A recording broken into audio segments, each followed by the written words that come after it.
Welcome to my vlog. ఈరోజు ఈ వ్లాగ్లో మేము ఒక పూజ జరుపుకుంటున్నాము. ఆ పూజ 7 శనివారాలు జరుపుకుంటారు. పూజ కోసం అక్షింతల్ని ఇలా కొన్ని ఫ్లవర్స్ వేసి రోజెస్ కూడా వాటిలో కలిపి పసుపుతో కలిపి రైస్ని ఇలా చేసుకోవాలి.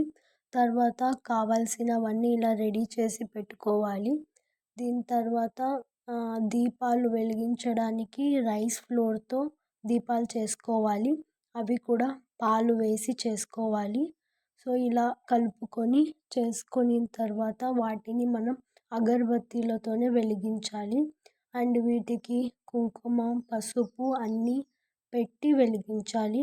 అండ్ నెక్స్ట్ వచ్చేసి ఇందులోన మేము పూజకు వెలిగించే ఆయిల్ని యూస్ చేసామన్నమాట ఆ దీపాల్లోన. తర్వాత ఇవి 2 ఇలా చేసుకొని తర్వాత దేవుడి ముందు పెట్టి ఒక ఆకు పైన పెట్టి వాటిని వెలిగించుకోవాలి. దానికంటే ముందు ఇలా నార్మల్గా కుంకుమ పెట్టకుండా ఇలా దీపం కింద కొన్ని పూలు అక్షింతలు వేసి దీపాల్ని పెట్టుకోవాలి. తర్వాత ఆ దీపాలకి నామాలు పెడితే ఇంకా బాగా కనిపిస్తుంది అవి దీపాలు. తర్వాత ఇలా చేసుకొని తర్వాత దేవుడికి నైవేద్యం కూడా పెట్టాలి. ఇలా 2 దీపాలు వెలిగించుకోవాలి. అండ్ కొంతమంది ఒక్క దీపం కూడా వెలిగిస్తారు. అండ్ ఇక్కడ వచ్చేసి ఒక మ్యాంగో పెడుతున్నాము. ఏదైనా ఒక ఫ్రూట్ పెట్టాలి కాబట్టి. సో ఇలా మీకు ఇష్టం వచ్చిన విధంగా ఫ్లవర్స్తో డెకరేట్ చేసుకోవచ్చు. అండ్ నెక్స్ట్ ఇలా దీపాలు పెట్టిన తర్వాత దీపాలు అంతా పెట్టిన తర్వాత నైవేద్యం ప్రసాదం అంతా దేవుడి ముందు పెట్టి హారతి వెలగాలి.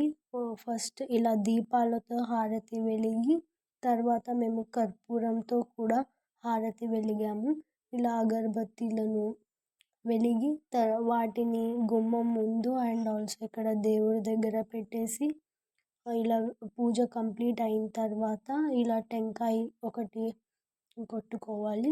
వీటికి కుంకుమ బొట్టు పెట్టి 2 సైడ్స్ దేవుడి ఫోటో ముందు ఇలా 2 టెంకాయలు పెట్టుకోవాలి. అది అందరికీ తెలుసు.